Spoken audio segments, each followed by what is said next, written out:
Bienvenue, bonsoir à tous. Je vous donne tout de suite les titres de ce 20h. La première réunion du comité exécutif de l'Association des commissions des finances de l'Afrique de l'Ouest se tient à Abidjan. Les parlementaires venus de 12 pays s'engagent entre autres à plus de responsabilités, notamment dans la gestion des fonds publics dans la sous-région. L'Organisation mondiale de la santé, OMS, apporte au ministère de la Santé un appui en équipements médicaux et en matériel informatique. Il est prévu une seconde phase. Elle va concerner le programme élargi de vaccination et le renforcement des actions du programme national de nutrition. Les habitants de plusieurs quartiers de la commune de Yopougon sont depuis quelque temps confrontés à un manque d'eau potable. Le gouvernement vient de prendre des mesures d'urgence afin de permettre à tous d'avoir de l'eau potable avant le lancement de travaux de grande envergure. Et puis au Pakistan, 5 enseignants et 2 ouvriers ont été abattus ce jeudi dans l'attaque d'une école. Un incident lié aux tensions confessionnelles entre musulmans sunnites et chiites selon la police et le gouvernement. Merci d'être des nôtres ce soir encore sur RTI 1. Il a quitté Abidjan pour Londres cet après-midi. Le vice-président Thiemoko Mélié Koné va représenter le président Alassane Ouattara lors de la cérémonie de couronnement du roi d'Angleterre Charles III. Ce sera dans 2 jours, le samedi 6 mai prochain. Le roi Charles III succède à sa mère, la reine Elisabeth II, décédée en septembre dernier à l'âge de 96 ans. Ici à Abidjan, à l'Assemblée nationale, c'est la première réunion pour le comité exécutif de l'Association des commissions des finances de l'Afrique de l'Ouest. La soixantaine de parlementaires en provenance de 12 pays s'est engagée à désormais promouvoir une plus grande transparence, notamment dans la gestion des fonds publics de la sous-région. Lansine Bakayeko. Au cours de cette première réunion de son comité exécutif, ici au siège de l'Assemblée nationale de Côte d'Ivoire à Abidjan, l'Association des commissions des affaires économiques et financières de l'Afrique de l'Ouest a réitéré la nécessité de travailler en totale synergie pour une meilleure évaluation des politiques publiques et un contrôle efficace de l'action gouvernementale. La WAPAC vise l'édification d'une communauté parlementaire informée, capable de promouvoir les meilleures pratiques en matière de gestion des finances publiques et de garantir l'exercice effectif des pouvoirs des parlements dans le processus de reddition des comptes afin d'améliorer la transparence budgétaire et de lutter plus efficacement contre la corruption. Cette interaction entre les parlementaires devrait surtout permettre d'optimiser la gestion des fonds publics. C'est dans cette dynamique qu'au terme des dernières assises de Niamey, le comité exécutif de la WAPAC a porté son choix sur la Côte d'Ivoire. Saluer la grandeur d'esprit du président de la République de Côte d'Ivoire, son Excellence M. Alassane Ouattara, qui depuis son accession à la magistrature suprême met tout en œuvre pour faire de notre pays un modèle de bonne gouvernance en Afrique en s'appuyant sur la réforme des finances publiques. L'Association des commissions des affaires économiques et financières de l'Afrique de l'Ouest a été créée en 2009 à Accra, au Ghana. Cette association s'est donnée pour raison sociale de lutter contre la corruption et de contrecarrer la prévarication de la fortune publique. On s'intéresse au renouvellement du parc automobile et à une meilleure gestion des Gbaka, ces véhicules de transport en commun. La commune d'Abobo dispose de 15 nouveaux mini-cars neufs nommés abidjanaises. Ces nouveaux véhicules suscitent beaucoup d'intérêt. Les usagers les découvrent avec plaisir. Serge Collier. 15 véhicules flambant neufs remis à l'association des chauffeurs de Gbaka du district d'Abidjan, section Abobo. Les membres reçoivent les clés des mains de la ministre d'État, Kandia Kamara, maire de la commune. Un geste qui répond à la politique de renouvellement du parc automobile conduite par le ministère des Transports. Les bénéficiaires issus de la commune d'Abobo se réjouissent d'être éligibles à ce programme. Tellement je suis content pour avoir 7 véhicules, c'est pas qu'il faut dire. Ça fait 30 ans, Yourou Baga. C'est la première fois pour bénéficier d'un véhicule neuf comme ça. Financé par le Fonds de développement du transport routier, ce programme vise à assainir le secteur, améliorer les conditions de travail des conducteurs et le voyage quotidien des citoyens. Nous avons commencé par des taxis. Après, nous avons poursuivi avec des camions. Aujourd'hui, nous attaquons un segment très important, le segment des mini-cars. Et mettre à la disposition des transporteurs-conducteurs ces mini-cars, cela démontre que la politique de renouvellement du parc automobile est une réalité. Aujourd'hui, nous luttons contre l'incivisme routier. Le faisons en ayant avec nous les transporteurs, ainsi que plusieurs associations de consommateurs, donc les usagers de la route. Aujourd'hui, nous sommes certains que cette lutte-là va payer. La ministre d'État, Kandia Camara, se félicite du choix de sa commune. Elle appelle les chauffeurs au civisme routier et au respect de leurs engagements. Aussi, je lance un appel à tous les transporteurs d'Abobo. Parce que l'opération commence par nous et c'est en même temps un défi. Parce que si nous voulons que cette opération se poursuive, il faut que les transporteurs d'Abobo, les premiers bénéficiaires, se montrent exemplaires. Exemplaires dans l'utilisation de ces véhicules, exemplaires dans l'entretien de ces véhicules, exemplaires dans le comportement même et exemplaires à tout point de vue. Évidemment, exemplaires dans le remboursement des traites. Ces mini-cars de 22 places montés par Sotra Industries vont desservir les communes d'Abobo et d'Adjamé. Coût du transport, 300 francs CFA. Une autre remise d'équipements, cette fois dans le domaine de la santé. L'Organisation mondiale de la santé remet au ministère de la Santé des équipements médicaux et du matériel informatique, le tout estimé à un montant de plus de 600 millions de francs CFA. Amadou Ouattara. Essentiellement, ce don est composé de 762 tablettes, 203 ordinateurs portables, 20 porte-échantillons réfrigérés, 1400 chaises.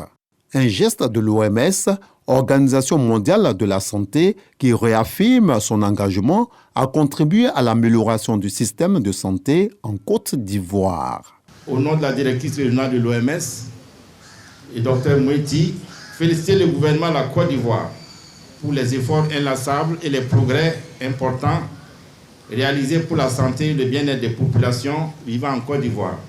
En appui aux différents efforts remarquables du gouvernement ivoirien, l'OMS a le plaisir de remettre aujourd'hui au ministère de la Santé un lot de matériel et d'équipements destinés aux services décentralisés pour leur permettre de délivrer des interventions de qualité et aussi de bâtir la résilience nécessaire pour faire face aux défis futurs.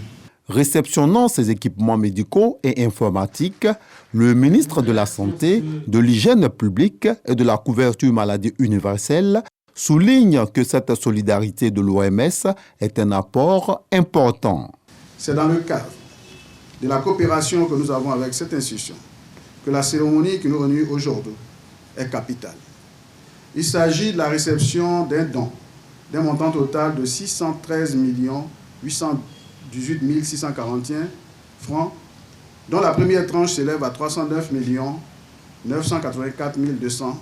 Je voudrais manifester ma joie de recevoir, en ma qualité de ministre en charge de la Santé, ce don important. Et je voudrais exprimer ma profonde gratitude et la gratitude de notre pays à l'OMS, tout en rassurant que je mettrai un point d'honneur quant au suivi de leur bonne utilisation pour améliorer les performances de notre système de santé. Également, ce don est destiné au renforcement de la surveillance des décès maternels ainsi qu'à la consolidation de la résilience des populations des régions du Tchologo et du Bunkani dans un contexte post-Covid-19. À Meknes, au Maroc, le ministre d'État, ministre de l'Agriculture, Kobenan Kwasi Djoumani, et le ministre des Eaux et Forêts, Tchagba Laurent, ont assisté à la conférence des 3A, lancée en marge de la COP 22, l'initiative pour l'adoption de l'agriculture africaine 3A au changement climatique a pour objectif de définir des orientations stratégiques afin d'assurer la production alimentaire face au changement climatique. Dans la commune de Yopougon, plusieurs sous-quartiers font face à une pénurie en eau potable. Le déficit s'élève à 53 000 mètres cubes d'eau par jour. Afin de résoudre le problème, le gouvernement lance des travaux d'urgence. Dans un premier temps, 15 camions-citernes ont été mobilisés pour améliorer la desserte en eau potable dans la commune. Frédéric Oulaï et Grace Kando. Yopougon en Anéré. Cela fait 3 mois que l'eau ne coule plus régulièrement dans le robinet de Basile. Situation similaire pour Brigitte. Ce matin, nous n'avons pas pu laver les assiettes parce que nous n'avons pas eu d'eau. Depuis, comme elle a dit avant, ça venait le matin, mais avant-hier, ça ne vient plus. On attend à 2h30 du matin, tu te lèves, c'est un peu d'eau. Voilà le nouveau nez qui est né. Le nouveau nez qui est là, il n'y a pas d'eau. Pour laver, c'est difficile. Le matin, on ne peut pas laver. Il n'y a pas d'eau. La pénurie d'eau prend de l'ampleur dans plusieurs sous-quartiers de la commune. Le déficit est estimé à 53 000 mètres cubes d'eau par jour, selon le ministère de l'Hydraulique, de l'Assainissement et de la Salubrité. En attendant une solution définitive, le ministère entend soulager les populations. L'alternative trouvée, ravitailler les ménages via des camions-citernes. Le président Alassane Ouattara a demandé d'augmenter le nombre de camions-citernes de Yopougon. Actuellement, Yopougon est desservi par 4 camions-citernes qui donnent de l'eau. En plus de ces 4 camions, le gouvernement va mettre à disposition dès maintenant 7 nouveaux camions-citernes pour porter la dotation à 11 camions-citernes afin de vous soulager en attendant les grands travaux que je viendrai lancer prochainement. Une personne nous a fait la grave surprise de se joindre à nous ce matin. Elle va, à titre personnel, compléter la dotation de Yopougon en camions-citernes de 4 autres camions. Je voudrais m'en tenir au caractère solennel pour le lancement d'un projet social, d'une dimension sociale et qui permettra à beaucoup de populations de Yopougon de pouvoir donc disposer de l'eau. La consommation journalière d'eau dans la commune de Yopougon est de 195 000 mètres cubes. Pour combler le besoin en eau potable des ménages, il est prévu également la réalisation et le raccordement de 6 nouveaux forages à partir de l'usine de production d'eau potable située dans la région d'Elamé. La promotion des paiements numériques et la sécurité des transactions digitales sont au centre d'une rencontre d'experts. Elle est initiée par le ministère de l'Économie et des Finances. Il s'agit de cibler de manière effective les différents besoins de l'administration ivoirienne et améliorer la qualité de l'offre de services. Jean-Luc Mangbo. En 2021, le coût de la cybercriminalité était évalué à environ 6 milliards de francs CFA en Côte d'Ivoire. Digitaliser et sécuriser les flux financiers gouvernementaux, tel est le but de cet atelier qui s'inscrit dans le cadre du programme de développement du secteur financier, mis en œuvre par le ministère de l'Économie et des Finances. Désormais sont mis en avant les moyens numériques afin de faire nos transactions financières et donc de toucher le citoyen lambda avec cette sécurité financière désormais. Afin d'assainir et stabiliser son secteur financier, la Côte d'Ivoire a signé un partenariat avec un des leaders mondiaux du paiement numérique. Malheureusement, aujourd'hui, plus de 95% des dépenses de consommation des ménages en Côte d'Ivoire, mais également dans la région, s'effectuent sous forme de monnaie fiduciaire. Et c'est quelque chose que nous souhaitons adresser au travers notamment de ce partenariat avec l'État de la Côte d'Ivoire. L'atelier a réuni une centaine d'acteurs du monde de l'économie numérique, issus tant du secteur public que privé. Il a été l'occasion de présenter la politique gouvernementale de promotion de la finance numérique. Le gouvernement ivoirien a initié plusieurs programmes pour soutenir la promotion des paiements électroniques avec pour résultat l'avènement de banques digitales. Il s'agit d'améliorer la qualité de l'offre de services en augmentant la praticité pour les utilisateurs, en proposant des moyens de paiement innovants et compétitifs. Les communications de l'atelier ont porté sur la promotion des moyens de paiement numériques, la transparence et la fiabilité de ces paiements pour réduire le risque de perte, de vol ou de malversation. Le dossier de ce 20h va nous conduire au Niger, à la rencontre des Ivoiriens dans l'entrepreneuriat, à un moment même où la Côte d'Ivoire a accueilli près d'une centaine d'Ivoiriens en provenance de ce pays, après notamment leur tentative échouée de rejoindre l'Occident par le désert nigérien.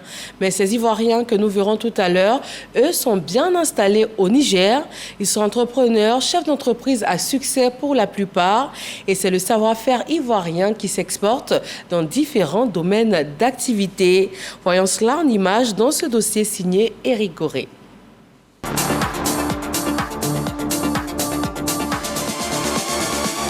Je suis arrivé au Niger grâce à une entreprise pour la représenter dans ses différentes activités. On était dans le domaine de la monétique. Après cela, nous avons eu un certain nombre d'opportunités ici. Et donc nous sommes rentrés dans diverses activités à notre propre compte. Yao Boris, en plus d'être chef d'entreprise, est le président des Ivoiriens vivant au Niger, une forte communauté de 4000 âmes. Nous avons eu un certain nombre de félicitations des autorités ivoiriennes quand elles arrivent au Niger, vu l'organisation que nous mettons en place pour les accueillir en collaboration avec le consulat. Nous ne faisons pas de politique au sein de la communauté parce que nous savons que la politique divise beaucoup.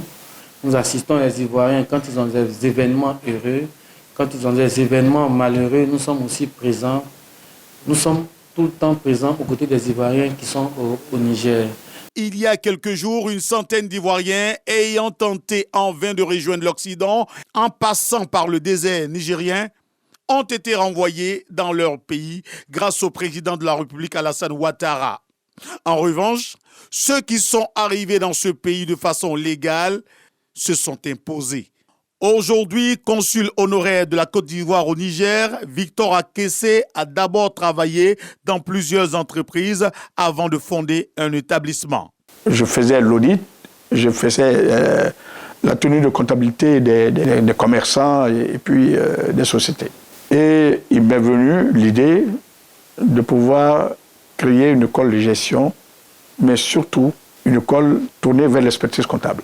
C'est comme ça que j'ai pris attache avec l'Intec de Paris pour voir dans quelle mesure nous pouvons signer un partenariat. Et c'est parti de là. Beaucoup d'étudiants nigériens préfèrent se faire former dans cet établissement. On comprend mieux les cours. Nous sommes même presque à la fin de nos modules. C'est des professeurs non seulement compétents, mais aussi patients dans leur domaine. Patients parce qu'ils arrivent à prendre le temps de nous expliquer, de nous éclaircir. C'était bon d'avoir pris cette décision de venir ici. Un autre Ivoirien, Bakayoko Enza, est également fondateur d'un établissement spécialisé dans les hautes études technologiques et commerciales. Très tôt, on s'est rendu compte que des outils d'intégration sous-régionaux existaient, entre autres l'UMOA, qui permet aux opérateurs, n'est-ce pas, des pays de venir s'installer dans d'autres pays. Voilà comment nous venons nous installer ici. Depuis 6 ans que nous sommes là, nous essayons, n'est-ce pas, de prendre notre place, toute notre place dans l'écosystème de l'enseignement supérieur au Niger. Ici, ces Ivoiriens ne sont pas seulement dans la formation. Certains s'intéressent à d'autres domaines d'activité, dont la communication. C'est le cas de Justin Yao, arrivé ici en 2007. Il est propriétaire d'une agence de communication. J'ai été recruté depuis Abidjan, une agence de communication ici. Et après avoir travaillé ici, j'ai eu un poste à Bamako, ensuite en Guinée-Bissau. Et vu l'opportunité qu'il y avait sur le terrain ici, j'ai décidé finalement de créer mon entreprise. Et aujourd'hui, je suis à ma deuxième entreprise, une agence spécialisée dans l'achat média, dans la création de sites web, dans la gestion de la communication en général. Notre pays exporte aussi son savoir-faire culinaire. Bienvenue chez Até Alida, épouse Bamba. Je suis arrivée, ça me fait 11 ans à Niamey. Il y a une dame qui m'avait fait venir ici pour travailler. On a fait juste 1 an ensemble. Après ça, je me suis lancée un peu. Bien installé à Niamey depuis 11 ans, ces mets made in Côte d'Ivoire sont prisés. Ah, c'est bon, c'est très bon. C'est très bon, ça fait pas une semaine j'étais parti à Côte d'Ivoire. Donc j'apprécie ça beaucoup. Le poisson braisé à la tiéké est sa spécialité. Les activités se passent très bien comme on veut. Avec mes frères nigériens, en tout cas, tout se passe très bien ici. La communauté ivoirienne vivant au Niger est présente dans plusieurs domaines d'activité et chaque jour est un défi pour chacun d'eux afin de se maintenir parmi les meilleurs travailleurs du pays. Ce sont donc 4000 Ivoiriens régulièrement établis au Niger, la plupart bien intégrés. Ils arrivent à faire montre du savoir-faire made in Côte d'Ivoire. Un dossier signé Éric Goré. On parle de violences basées sur le genre. Les survivantes de ce type de violence ont désormais un nouveau centre d'accueil en Côte d'Ivoire. Le centre d'accueil et de transit Akwaba Mousso est situé dans la commune de Cocody. Il se spécialise dans l'accompagnement psychologique, médical et également juridique des victimes. Elles pourront aussi bénéficier de formations afin de pouvoir créer et gérer leur propre activité génératrice de revenus. Mamadou Kwasi. D'une capacité d'accueil de 27 lits adultes et de 12 lits enfants, le centre Akwaba Mousso se veut le refuge et le consolateur des survivantes de violences basées sur le genre. Situé dans la commune de Cocody, Akwaba Mousso est un centre d'accueil et de transit qui offre plusieurs possibilités de reconstruction aux femmes, dont la prise en charge holistique et la formation et le financement des activités génératrices de revenus. Nous offrons les 3 piliers de prise en charge, c'est-à-dire la prise en charge médicale, psychologique et juridique. Nous avons même quelques frais judiciaires que nous pouvons payer pour les cas qui sont vraiment sensibles. Et ensuite, nous avons le 4e pilier d'autonomie et réinsertion sociale. Présente à l'inauguration, la ministre de la Femme, de la Famille et de l'Enfant salue la contribution des ONG dans la lutte contre les violences basées sur le genre, tout en souhaitant l'implication des populations dans la dénonciation. Elle présente également les efforts du gouvernement dans la prise en charge des victimes de violences basées sur le genre. Unissons nos forces, joignons nos voix pour que la tolérance zéro à l'égard des violences faites aux femmes et aux filles ne soit pas un simple slogan, mais une réalité. Ensemble, disons non à la violence à l'endroit des femmes et des filles. Soyons tous mobilisés et agissons maintenant. Pour la réalisation de ce projet, l'ONG Akwaba Mousso a bénéficié du soutien de plusieurs structures internationales et locales, notamment la mairie de Cocody, l'ambassade de la Grande-Bretagne et l'ONG Ilemba. Le comité conjoint de concertation sur la mise en œuvre de la politique de décentralisation a présenté son rapport au ministre de l'Intérieur et de la Sécurité. Abou Sanogo nous en donne les grandes lignes. Le ministre de l'Intérieur et de la Sécurité, Wagondo Diomondi, reçoit des mains du directeur général de la décentralisation le rapport issu du cadre permanent de concertation entre le ministère de l'Intérieur et de la Sécurité et les élus locaux.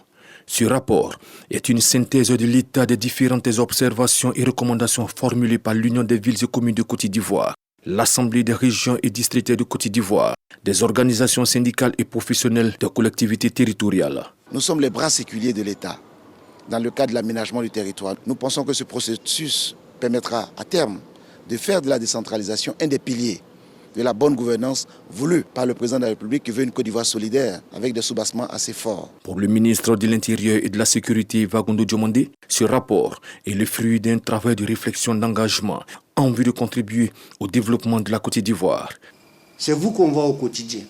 Et il vous faut les moyens de la politique qui convient pour faire en sorte que vos électeurs se retrouvent dans toutes les actions que vous menez. Ce que nous faisons aujourd'hui, je le considère comme un travail noble qui a pour objectif principal de contribuer au développement de notre pays afin que nous puissions tous ensemble réaliser le bonheur collectif. Des propositions de tests instituant une fonction publique territoriale et un cadre organique des emplois adaptés aux missions des collectivités territoriales qui viendront améliorer l'environnement de l'élu local. Dans l'actualité politique, le RHDP a eu une rencontre avec la jeunesse du parti. Le secrétaire exécutif Ibrahim Sissé Bakongo s'est prononcé sur les candidatures indépendantes au sein du parti. Sidonie Davila. Le RHDP se prononce sur les candidatures indépendantes de certains de ses membres. Au cours d'une rencontre avec la jeunesse, initiée par le secrétariat national en charge de la jeunesse du parti, des directives sont données. Le message est clair. La jeunesse doit soutenir uniquement les candidats désignés par le parti pour les élections régionales et municipales du 2 septembre prochain. Il dit qu'aucune candidature indépendante ne sera tolérée. Alors, il y a certains qui disent, mais avant il y avait les candidats indépendants, quand ils gagnent, après ils reviennent, on les embrasse. Je dis, je répète, on ne veut pas des candidats indépendants, on ne veut pas de victoires de candidats indépendants. La jeunesse du RHDP s'est engagée à soutenir cette vision du parti. Nous, jeunes du Rassemblement des Oufouettistes pour la démocratie et la paix, en abrégé RHDP, vu que le renforcement de la politique locale du président de la République est porté par les élus locaux du RHDP, vu que la jeunesse constitue plus de 70% de la population ivoirienne, engageons l'ensemble des jeunes du RHDP à soutenir sans réserve et sans calcul les candidats du RHDP lors des élections régionales et municipales du 2 septembre 2023. Les candidats RHDP sont ceux désignés par le directoire du parti. À l'issue de cette rencontre, les statuts et règlements intérieurs du parti ont été remis aux jeunes. Sur la scène culturelle, l'émission humoristique Bonjour Paris, c'est pour le samedi 6 mai prochain. Les humoristes, les comédiens et aussi les artistes chanteurs conviés à ce rendez-vous du rire sont tous arrivés aujourd'hui dans la capitale française. Mamadou Touré et Pargasson Okone. Aéroport Charles de Gaulle de Paris, il est 6 heures. Le directeur général de la radio-télévision ivoirienne, Fosseni Dambélé, et les humoristes accueillis par l'équipe de production de l'émission Bonjour de la RTI. L'ambiance est électrique. La diaspora ivoirienne à tout le monde, tous les Ivoiriens, toute l'Afrique. Et ne l'écoutez pas, écoutez-moi. Voilà. Moi, je suis la Véné. Si c'est lui, la ne verrez pas. C'est un faux type. Vous êtes venu, vous êtes resté ici. Oh. Il y a un qui doit à un pasteur. Tu dois à un pasteur. Viens, je vais prier pour toi, pour briser cela. Recevez. Ils y sont dans le cadre de Bonjour Paris. Après l'accueil, direction Paris-Château d'Eau, dans le 36 boulevard Strasbourg et Château Rouge, dans le 75 018 à la rencontre de la diaspora africaine avec Papitou, l'un des humoristes. Une fois arrivé, communion parfaite entre l'artiste et les fans de Bonjour. On invite tous les Guinéens et puis voilà, à y participer, de venir voir Papito et son équipe et tout, vous voyez. Il y a des billets de 35 €, des billets de 70 € et des billets de 100 €. Là, j'invite tous mes gars, tous ceux qui veulent participer, c'est à Créteil, 2 rue, comment dirais-je? À Créteil, espace Martin Luther King. Oui, espace Martin Luther King. Ivoiriens, Camerounais, Burkinabés, Congolais, Tchadiens, Gabonais, Sénégalais, Guinéens et bien d'autres nationalités africaines. Tous sont fiers d'accueillir cette émission humoristique de la RTI. C'est le cas d'Honorine, ivoirienne, commerçante depuis plus de 10 ans à Paris. Ça fait tellement plaisir, ça montre qu'on est en train d'évoluer dans le bon sens. Vous comprenez, l'émergence est en train de venir. Parce que venir auparavant, c'était au niveau d'Abidjan, au niveau de la Côte d'Ivoire. Et Bonjour 2023, qui s'exporte déjà, c'est une grâce et on espère qu'il en aura plein de fois. Je leur dis de venir, de sortir et soutenir. Parce qu'on a plein de diasporas qui sont là. Et ça y va de notre honneur. Donc je souhaite que nous tous, nous puissions sortir. Moi, je ne savais pas. Et là, je viens de l'apprendre. J'ai déjà pris 7 tickets avec mon groupe. Et là, je vais encore balancer, dire aux gens. Et j'espère que ça sera plein. De toute façon, nous y serons. Comme Honorine, de nombreux autres commerçants ressortissants des pays africains exerçant aussi dans le secteur informel au Château Rouge, tout comme au Château d'Eau, n'entendent pas se faire compter l'événement. En tout cas, les clients, on vous invite à Bonjour 2023, à l'espace Martin Luther King. Donc, venez massivement. On va bien s'amuser. Le 6 mai. RTI, merci beaucoup. Le 6 mai, Martin Luther King. À partir de 20h, tout le monde est invité. Au revoir. Même son de cloche dans les rues et ruelles de Paris. Informés de l'arrivée de Bonjour, les passants se disent mobilisés pour effectuer le déplacement à l'espace Martin Luther King à Créteil, dans le 94. Oh super, mais j'irai moi. Mais c'est à partir de 20h. 20h, mais je serai là. On sera tous là, n'est-ce pas? Ah, oui.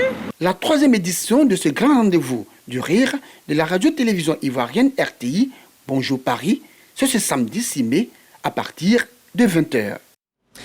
Et nous quittons Paris pour le Pakistan où l'heure n'est malheureusement pas au rire. 5 enseignants et 2 ouvriers ont été abattus ce jeudi dans l'attaque d'une école. Un incident lié aux tensions confessionnelles entre musulmans sunnites et chiites, selon la police et des responsables du gouvernement. 2 assaillants sont entrés dans l'école. Ils auraient identifié les chiites et les ont isolés avant d'ouvrir le feu, selon le rapport du chef de la police. Et c'est tout pour ce soir. Merci de nous avoir suivis. Vous pouvez retrouver ce journal sur rti.info. Bonsoir à tous et à demain, 20h.